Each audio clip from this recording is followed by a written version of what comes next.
우리나라 이 출산율이 지난해 1.25명이었습니다.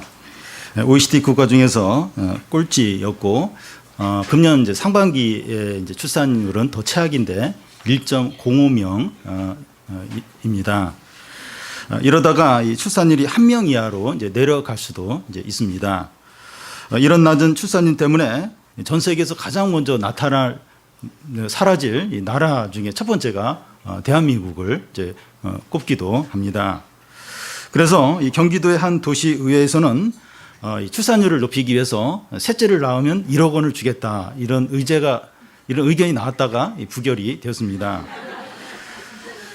부부들이 왜 자녀를 이제 낳지 않으려고 하는가 하면 한 자녀를 대학까지 보내는데 2억 원 이상 든다고 하니까 지레 이제 겁을 이제 먹는 겁니다. 그리고 이 청년들이 취직이 잘 안 되니까 결혼을 못하고 또 결혼을 못하니까 아이를 낳지 못하는 겁니다. 이런 낮은 출산율은 이제 우리 사회가 행복하지 못하다 하는 것을 이제 보여주는 그런 예입니다.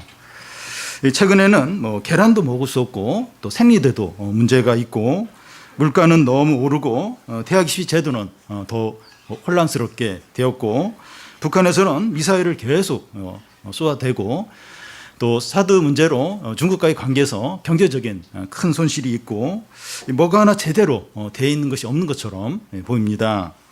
그래서 청년들은 헬조선이라고 해서 이 한국 사회를 뭐 지옥 같다 이제 이렇게 표현을 하고 있습니다. 그러면 뭐 미국이나 일본이나 유럽 국가로 이제 이민을 가면 어떻겠는가 할 수 있는데 미국은 이제 트럼프가 이제 대통령이 되면서 이민 조건이 까다로워졌고 미국 사회는 총기 소유가 이렇게 합법화되기 때문에 총알이 어디서 날아올지 이제 모릅니다. 일본은 지진의 공포가 항상 있습니다.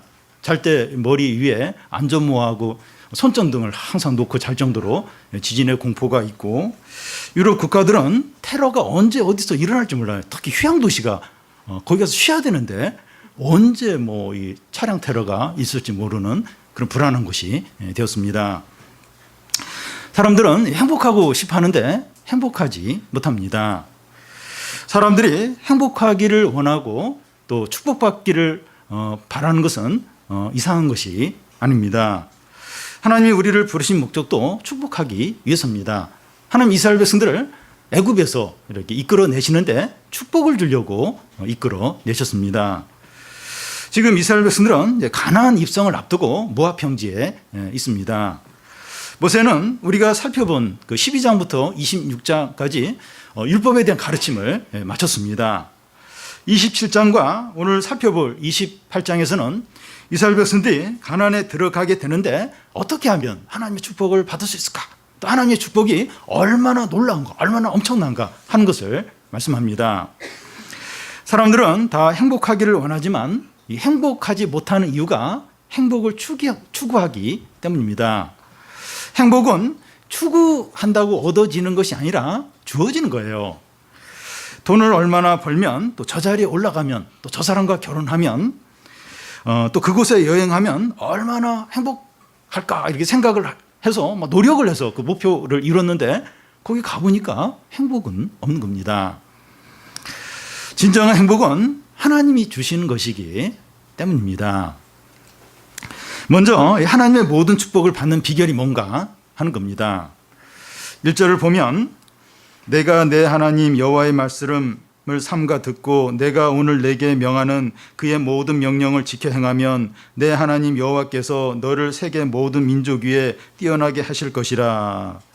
하나님의 축복을 받는 비결은 열심히 노력을 하거나 많은 봉사를 하거나 이 종교적인 체험을 하는 데 있는 것이 아니라 하나님의 말씀을 듣고 그 말씀대로 행하는 데 있다는 겁니다. 그런데 사람들은 그렇게 생각하지 않아요. 이 말씀을 이렇게 지키는 건 너무 밋밋하다는 거예요. 너무 평범하다는 겁니다. 뭔가 특별해야 되고 열심을 내야 된다고 생각을 합니다. 이 축복을 받으려면 진짜 행복하려면 뭔가 특별하고 열심을 내야 되지 이런 말씀을 지키는 이런 평범한 것, 밋밋한 것으로는 안 된다고 생각합니다. 그렇지 않다는 겁니다. 1절 중간을 보면 이 말씀을 지켜 행할 때 하나님이 주시는 축복 중에 하나를 언급을 하는데 내 하나님 여호와께서 너를 세계 모든 민족 위에 뛰어나게 하신다는 겁니다. 말씀을 지켜 행할 때 진짜 세계 모든 나라들 가운데 가장 뛰어날 수 있습니까? 그렇다는 겁니다. 예를 들겠는데요. 그 삼국지에 보면 조조, 유비, 또 성권, 여포 이런 영웅들이 많이 나옵니다. 많은 전쟁이 일어나는데 이 전쟁을 결정짓는 것은 군사수나 군사력이 아니라 이 계략이에요. 모략, 전술을 어떻게 쓰느냐 거기에 달려있는 것을 볼 수 있습니다. 이 삼국지 영웅들 중에서 가장 돋보이는 두 사람을 고른다면 조조하고 유비입니다. 유비는 조조에 비해서 군사력이 약한데도 조조와 끝까지 아주 이렇게 나이벌로서 끝까지 이제 오래 이제 가는데 그 이유가 제갈공명이라는 모사가 유비에게 있었기 때문입니다. 조조도 군사력이 오랫동안 제일 막강해요. 제일 이제 이렇게 큰 그 군사력을 가지고 이제 주도권을 가지고 이렇게 오래오래 가게 되는데 그 이유가 이 조조 주위에 아주 뛰어난 모사들이 제갈공명 정도는 아니더라도 모사들이 많이 있었고 조조가 참 그 모사들의 어떤 조언을 잘 들어요. 잘 듣고 기다리라고 하면 기다리고 또 이렇게 가서 싸우라고 하면 싸우고 이 조조가 잘 듣습니다. 이런 아주 모사들 이런 사람들을 아주 귀하게 대접을 하고 그들의 조언을 잘 듣는 거예요. 그래서 조조가 다른 어떤 영웅들보다 오래오래 어떤 막강한 군사력을 가지고 이제 오래 이제 농론할 수 있었던 겁니다. 유비와 이 조조 주위에 있는 모사들은 세상의 지혜로 조언을 하는데 그 조언대로 이렇게 하면 이기지 못할 전쟁인데도 이기는 거예요. 그 모사들의 어떤 이런 계략이나 이 어떤 그런 또 조언이 결정적인 것을 이제 볼 수 있습니다. 사람의 지혜로운 말을 믿고 순종해도 큰 승리를 얻고 제일 강한 나라가 된다는 겁니다. 하물며 하나님의 말씀을 듣고 행하면 더더욱 그렇다는 겁니다. 그러니까 세상의 어떤 지혜로운 말을 들어도 승리를 해요. 못 이길 전쟁을 이깁니다. 그래서 강한 나라가 된다는 거예요. 그런데 하물며 하나님의 말씀을 듣고 순종하면 더더욱 그렇다는 겁니다. 여러분 우리는 믿는 사람들은 세상 사람들을 통해서 배워야 될 게 있어요. 세상 사람들도 어떤 지혜로운 말이다. 그럼 그걸 들어요. 듣고 순종을 해요. 그래서 크게 성공하는 예들이 얼마나 많은지 모른다는 겁니다. 근데 하나님의 말씀을 들으면서도 믿지도 않고 순종을 안 한다면 더더욱 그렇게도 되겠느냐 하는 겁니다. 하나님의 말씀을 순종함으로 세계 모든 민족 가운데 뛰어난 경우들이 있는데 다윗과 솔로몬의 이제 경우입니다. 이 다윗과 솔로몬 초기 때인데요. 솔로몬이 중기 후반으로 들어가면서 이제 이렇게 신앙에서 떠나게 되고 하나님의 이제 이렇게 징계를 받게 되는데 그 전에 솔로몬 초기 때나 다윗 때 그냥 나가서 싸움에 이긴 거예요. 가는 데마다 하나님이 승리를 이제 주셨습니다. 성경에 그런 예들이 너무나도 많은데 그 사사기 때 보면 기드온, 입다, 드보라, 에훗, 삼손 하나님의 말씀에 순종하는 거예요. 그래서 나가서 싸우면 하나님이 이기지 못할 그런 전쟁을 이기게 하셨습니다. 여호수아는 이 가나안 왕 31명을 다 이긴 거예요. 다 이겨. 그 아이성에서 한번 지는데 그건 죄 때문에 이제 진 것이고 그나마 싸우면 31번 싸운다. 31번 다 이기는 겁니다. 여러분 하나님의 말씀은 천지 만물을 창조하셨고 죽은 자를 살리시고 그 성난 거센 파도를 잔잔케 하는 능력의 말씀입니다. 하나님의 말씀을 듣고 순종을 하라는 겁니다. 절대 후회하지 않는다는 거예요. 절대. 아니, 세상 사람들도 지혜로운 말을 듣고선 엄청난 어떤 그런 놀라운 일들을 이루는데 하나님 말씀은 더더욱 우리가 믿고 순종을 해야 한다는 겁니다. 우리가 하나님의 말씀에 순종하면 어떤 유익이 있습니까? 그 2절을 보면 내가 내 하나님 여호와의 말씀을 청종하면 이 모든 복이 내게 임하며 내게 이르리라. 하나님의 말씀을 청종하면 이 모든 복이 내게 임한다는 겁니다. 이 모든 복이 어떤 것인지 3절부터 이제 13절까지 나와 있습니다. 모든 부분에서 복이 넘치는 거예요. 그런데 이 하나님의 말씀을 듣고도 순종하지 않으면 이 모든 저주가 임한다는 겁니다. 14절부터 15절부터 68절까지 어떤 저주가 임하는가 쭉 나와 있어요. 이 저주의 항목이 더 많습니다. 그런데 이 축복을 받느냐 저주를 받느냐 하는 것이 조건식으로 되어 있다는 겁니다. 만일 뭐뭐 하면, 만일이라는 구는 성경에 안 나와 있지만 뭐뭐 하면, 또 만일 뭐뭐 하지 않으면, 뭐뭐 하지 않으면 하면서 이렇게 조건식으로 이제 되어 있는데요. 축복과 저주가 운명이 아니라 선택이라는 겁니다. 우리가 어떤 선택을 하느냐에 따라서 축복이 혹은 저주가 따라온다는 겁니다. 모세는 지금 이스라엘 백성들에게 이 가나안에 들어가서 모든 축복을 받을 수 있고 모든 저주를 받을 수 있는데 그것을 철저히 너희 선택에 달려있다 이렇게 말합니다. 지금 이제 너희들이 이제 가나안 땅에 들어가게 된다는 거예요. 그래서 우리가 오늘 살펴본 건 모든 축복이에요. 근데 다음 주에 살펴본 건 모든 저주예요. 그러니까 모든 축복을 받을 수도 있고 모든 저주를 받을 수 있는데 그게 오늘 너희들이 어떤 선택을 하느냐 거기에 달려있다는 겁니다. 우리 생각에는 당연히 하나님의 말씀에 순종해서 이 모든 축복을 받을 것 같은데 실제적으로는 불순종하는 선택을 한다는 겁니다. 이스라엘 역사가 그걸 잘 보여주는데요. 이 사사기 때부터 유다가 바벨론에 망해서 포로로 붙잡혀 갈 때까지 그들은 불순종했어요. 그러면서 우상 숭배와 불신앙에 빠져서 지냈습니다. 오늘 우리 앞에도 이 축복과 저주가 놓여 있습니다. 우리가 예수를 믿고 거듭났고 하나님의 자녀가 되었다고 해서 어떻게 살든지 축복이 보장된 것이 아니라는 겁니다. 우리가 말씀에 순종해서 살면 축복을 받지만 욕심으로 살면 저주를 받게 됩니다. 여기서 저주를 받는다고 해서 뭐 지옥에 간다는 이제 그런 의미는 아니지만 이 고통과 불행과 슬픔과 비참함을 겪게 된다는 겁니다.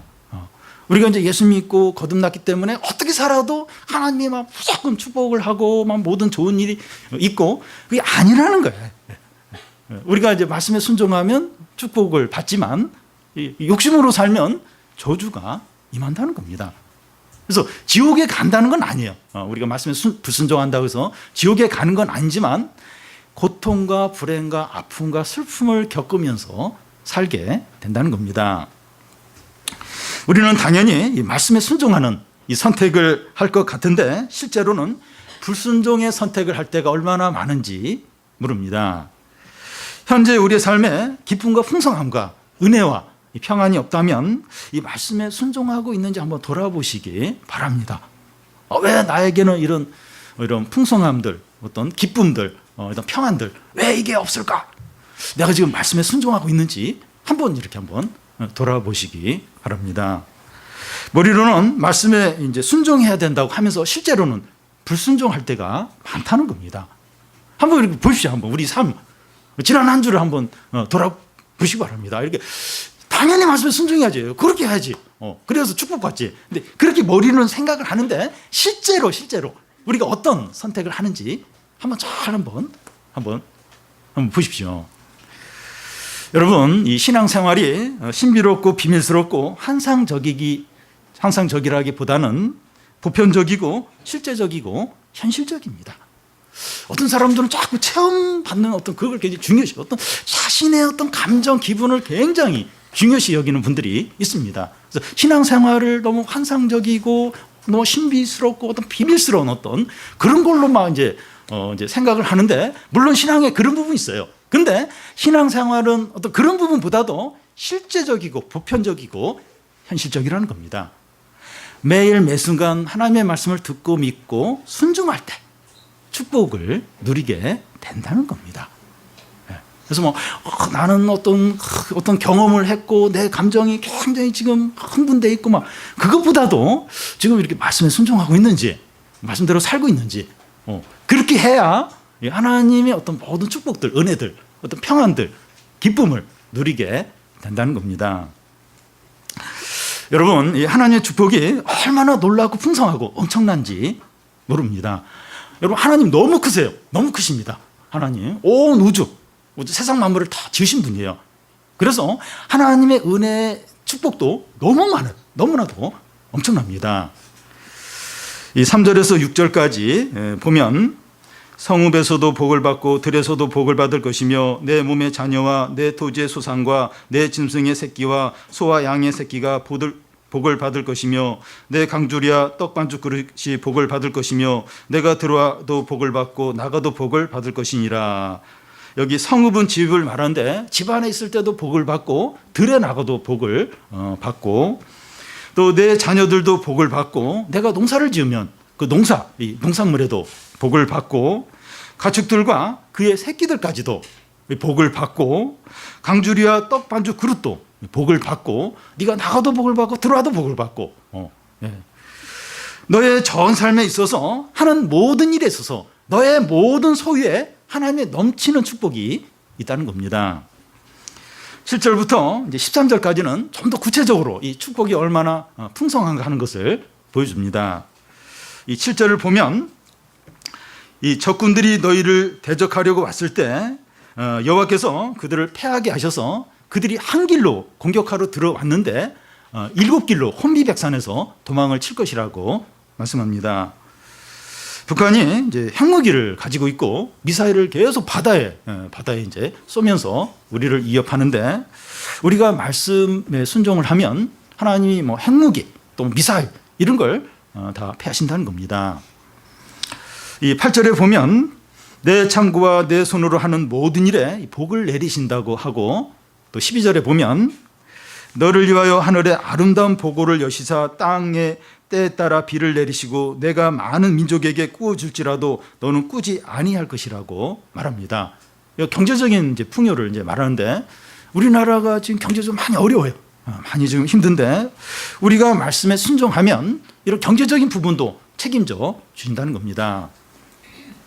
이 13절을 보면 너는 머리가 되고 꼬리가 되지 않게 하시며 위에만 있고 아래에 있지 않게 하시겠다고 말씀합니다.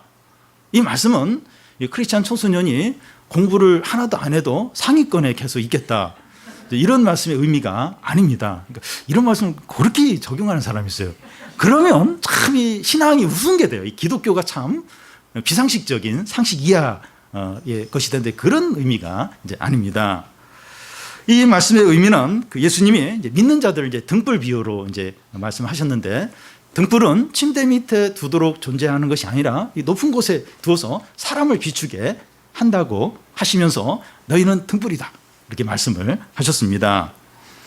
그래서 우리가 이 말씀대로 살면 현재는 낮아져 있고 사람들이 알아주지 않아도 때가 되면 하나님이 이렇게 존귀케 하시고 높이신다는 겁니다. 그러니까 등불은 빛을 발하잖아요. 그러니까 우리가 이렇게 말씀대로 이렇게 순종해서 살 때 이게 빛이 나는 거예요. 빛이 등불이니까 하나님이 때가 되면 반드시 그 사람을 존귀케 하고 높이신다는 겁니다. 우리가 말씀에 순종해서 살기만 하면 경제적으로 부유하고 전쟁의 위기 가운데 안전하고 세상에서도 높은 자리에 있게 되고 우리의 모든 소유에 넘치는 축복이 있다는 겁니다.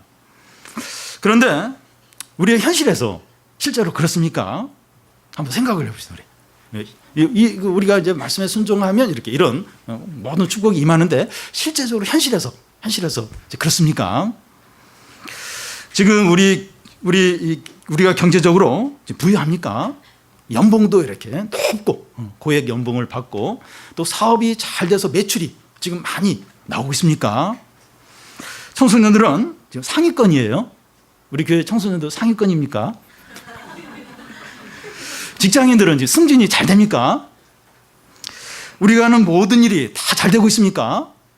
지금 여기 그 말씀에 이렇게 비교하면 그래 다 잘 돼야 돼요. 다 상위권이고 사업도 다 잘 돼야 되고 고액 연봉을 받아야 되고 승진도 막 쭉쭉 돼야 되고 왜냐하면 너희들은 밑에 있지 않고 위에 있을 거라고 이제 그렇게 하셨기 때문에 그렇습니까?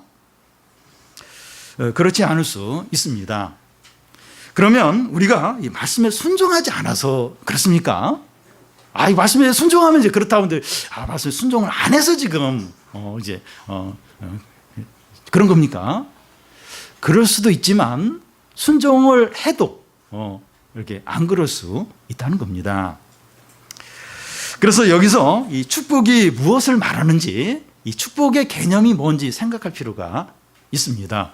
그러니까 이 말씀하고 현실하고 너무 이렇게 차이가 나는 게 우리 현실하고. 그래서 지금 이렇게 축복을, 모든 축복을 준다고 했는데 이 축복이 뭔지, 뭘 얘기하는 건지, 이 축복의 개념이 뭔가 생각을 해야 됩니다. 여기서 말하는 이 축복이 물질적인 것인가 아니면 영적인 축복을 말하느냐 하는 겁니다.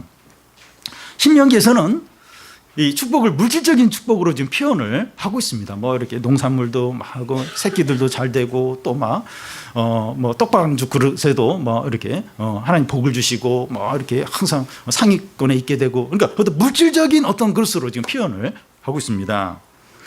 그러면 하나님의 축복이 물질적인 것이냐 이제 하는 생각이 들 수 있는데 신약에서 보면 또 좀 달라요. 예수님은 이 부자가 이 천국에 들어가기가 얼마나 어려운지 낙타가 반일기 통과하는 것보다 더 어렵다고 그렇게 이제 말씀을 하셨고, 또 거지 나사로와 부자 비유에 보면 이 부자가 이렇게, 부자는 지옥에 가고 또 이렇게 가난한 나사로가 천국에 가는 것처럼 이 가난한 자가 더 복되다고 이제 그렇게 이제 말씀을 이제 하고 있습니다. 그래서 하나님의 축복은 그 물질적인 축복을 말하는 것이 아니라 물질적인 축복을 포함한 영적인 축복으로 이제 봐야 합니다. 그러니까 영적인 축복인데, 성경에서 말하는 이 축복은 영적인 축복인데 물질적인 이 축복까지 포함된 그런 영적인 이제 축복으로 이제 봐야 합니다. 그래서 하나님의 진정한 축복은 우리가 예수님을 믿어서 죄 용서를 받고 거듭나고 하나님의 자녀가 되고 성령으로 충만하고 살아있는 믿음을 갖고 새 사람이 되는 겁니다. 이런 영적인 축복에 물질적인 축복이 있으면 좋아요. 근데 물질적인 축복이 없어도 괜찮다는 겁니다. 그만큼 이 영적인 축복이 너무 큰 거예요. 너무 귀한 거예요. 그래서 물질적인 축복이 있어도 뭐 좋겠지만 없어도 괜찮을 정도로 이 영적인 축복이 너무나 크고 너무나 엄청나고 귀하다는 겁니다. 여러분, 우리가 이 믿음으로 살고 말씀대로 행해도 경제적인 어려움과 또 고난과 위기를 허락하시는 이유는 영적인 축복을 더 누리도록 하기 위해서입니다. 우리가 더 겸손하고 믿음이 살아있고 성령 충만하도록 하기 위해서입니다. 이것이 왜 필요한가 하면 우리의 믿음이 살아있어야 물질적인 축복이 주어질 때 신앙을 잃어버리지 않기 때문입니다. 그래서 하나님께서 우리에게 물질적인 축복을 많이 주시기보다도 이 고난과 연단을 주실 때가 많은 겁니다. 영적인 축복을 많이 받아서 믿음의 분량이 더 커지도록 이제 하는 겁니다. 그래야 경제적으로 부유하고 높아지고 일이 잘 풀려도 하나님을 떠나지 않게 되기 때문입니다. 여러분, 무슨 의미인지 아시겠죠? 왜 하나님은 이렇게 믿음 생활도 잘하는 편인데, 뭐 완전하지 않지만 잘하는데 왜 이렇게 고난과 이렇게 연단과 이렇게 힘든 일을 많이 허락을 하실까? 왜냐하면 이렇게 더 이렇게 믿음이 더 살아있고 더 이렇게 신앙이 자라도록 하기 위해서라는 거예요. 이게 무슨 소용이 있는가? 나는 빨리 물질적인 축복이나 이렇게 잘 되고 싶은데, 그러니까 이렇게 신앙이 자라야, 이게 믿음이 살아 있어야 이 물질적인 축복이 주어져도 신앙을 버리지 않게 되기 때문이라는 겁니다. 여러분, 우리가 이 믿음으로 사는데도 경제적인 어려움과 또 여러 가지 고난과 또 힘든 일이 닥치는 것은 저주나 심판이 아닙니다. 축복 가운데서 고난이 있는 거예요. 또 영적인 축복을 받은 기회입니다. 그걸 받는 기회라는 거예요. 그러니까 이렇게 믿음으로 사는데도 왜 이렇게 어려움이 있는가, 고난이 있는가? 그게 그 저주나 심판이 아니에요. 하나님, 내 믿음으로 사는데도 막 심판을 하시는구나, 저주를. 그게 아니라 이 축복 가운데서 그냥 어려움을 겪는 거예요. 고난을 겪는 것이고, 그 고난을 통해서 이 영적인 이 축복을 누리는 기회가 된다는 겁니다. 나는 이렇게 고난 없어도 이렇게 신앙 안 잃어버릴 텐데, 더 많은 걸 좀 주시고 잘 되면 나 신앙생활 더 잘할 텐데, 더 잘 되고 물질이 많으면 거기에 마음을 싹 뺏겨요. 그러면서 하나님을 떠나는 거예요. 떠나는 거예요. 그래서 이제 하나님 그렇게 되지 않도록 이제 이렇게 하시는 겁니다. 여러분, 우리가 분명하게 알아야 될 게 뭔가 하면, 우리가 영적으로 자라지 않고 분명한 믿음이 없고 신앙의 분량이 너무 작은 상태에서 물질적인 축복을 많이 받게 되면 신앙을 잃게 됩니다. 세상적으로 너무 잘 되니까 신앙은 어린데 너무 이제 이렇게 너무 유명해지고 또 너무 많은 것을 누리고 너무 모든 게 잘 되고 신앙을 잃어버리게 돼요. 신앙을. 100명 중에서 99명은 다 잃어버리게 됩니다.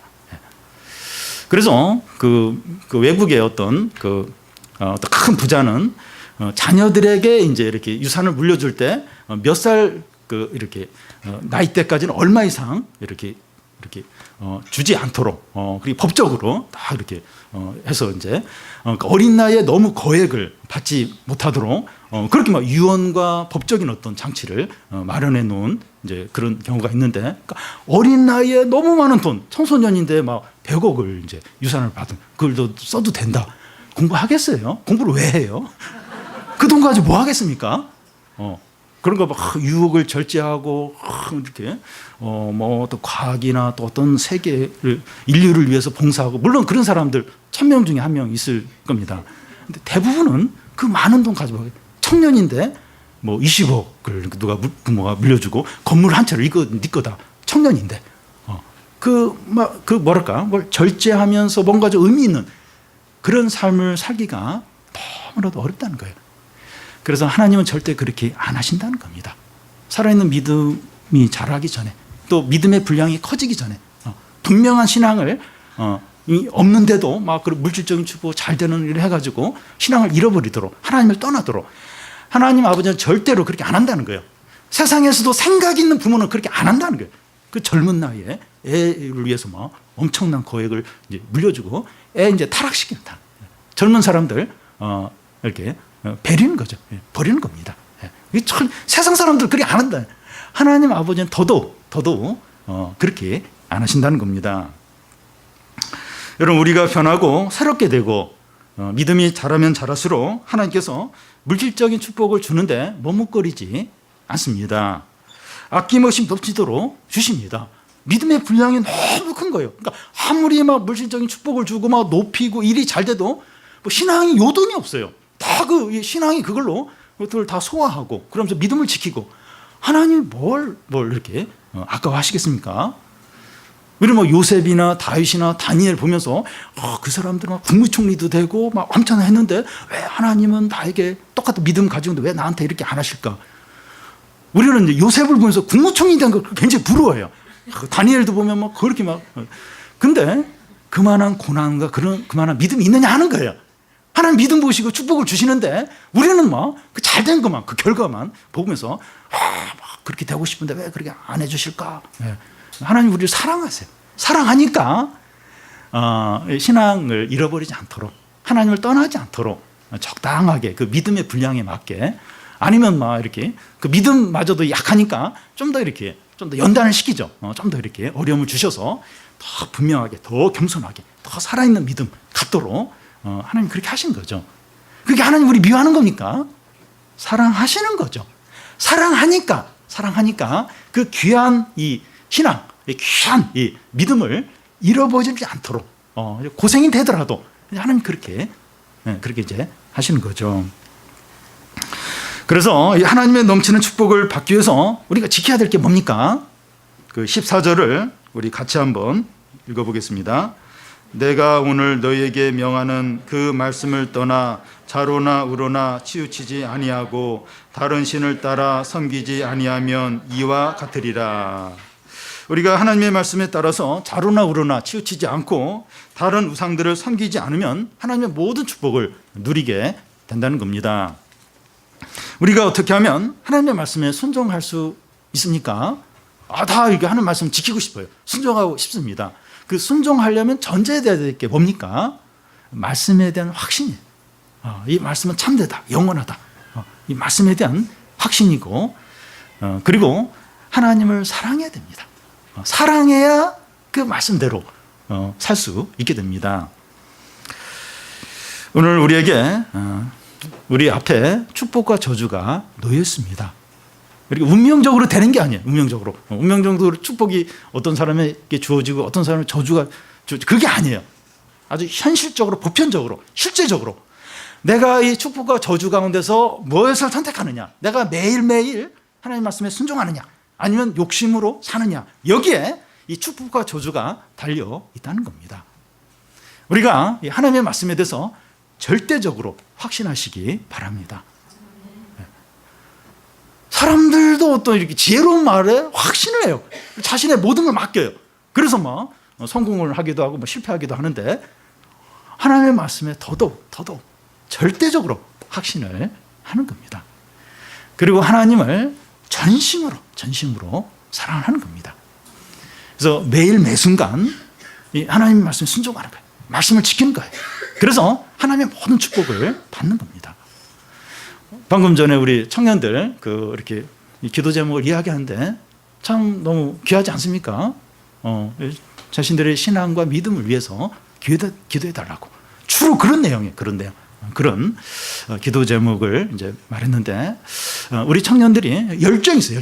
열정 뜨거움이 있습니다. 그 열정과 뜨거움을 하나님의 말씀을 지키는데, 말씀에 대해서 이렇게 확신하고, 그리고 하나님을 전심으로 사랑하는 거예요. 지금 그 청년들이 너무 어려워요. 뭐 결혼이나 진로나 취업이나 이게 너무 어려워요. 미래가 이제 없는 것처럼 보입니다.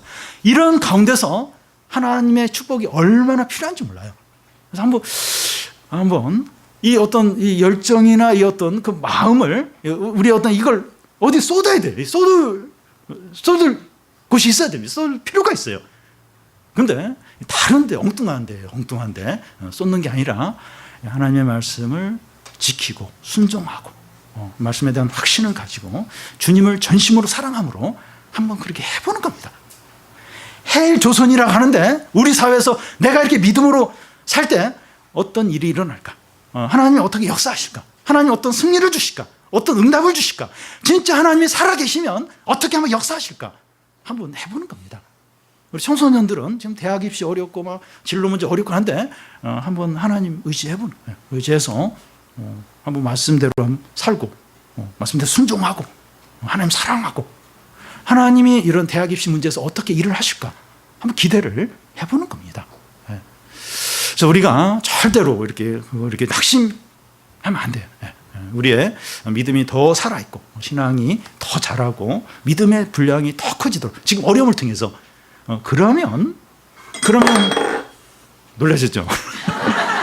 그러면 놀라운 일이 일어나요. 깜짝 놀랄 일이에요. 전혀 기대하지 않았던 하나님의 어떤 구원과 하나님의 능력과 하나님의 영광과 하나님의 응답과 진짜 놀라운 일이에요.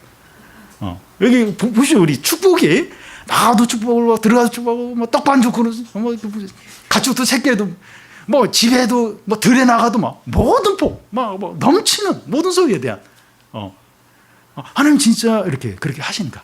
그렇게 하시는가? 이렇게 말씀에 순종하라고 하는데 뭐 다른 거 요구 안 해요. 이렇게 말씀을 지키라는 거예요. 말씀을 다 행하라는 거예요. 그러면 이 모든 축복이 있다는 겁니다.